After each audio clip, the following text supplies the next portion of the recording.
মন দিয়ে শুনুন মহিলারা, যদি আপনাদের ঘরে কোনো ছেলে স্বামী প্রচুর নেশা করে এটা জানেন, তাহলে কি করবেন? 3টি তুলসী পাতা নেবেন এবং একটি লবঙ্গ নেবেন।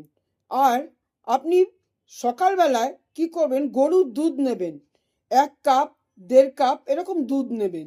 দুধ নিয়ে আপনি তার মধ্যে 3টি তুলসী পাতা একটি লবঙ্গ দিয়ে আপনি কি করবেন? শিব মন্দিরে যান। শিব জল দেবেন না এর মধ্যে, শিব মন্দিরে যান। শিব মন্দিরে গিয়ে আপনি ওই জিনিসটা মানে তুলসী পাতা যে জলটা আপনি শিব মন্দিরে শিবের মাথায় আপনি লবঙ্গ শুদ্ধ আপনি ঢালুন। এবার ঢালার পরে যেখান দিয়ে জলটা বেরায় বা দুধটা মানে বেরিয়ে আসে অশোক সুন্দরী জায়গা থেকে, ওটার মধ্যে আপনি যেটা দিয়ে ঢালছেন তার মধ্যেই ভরে নিয়ে আসুন।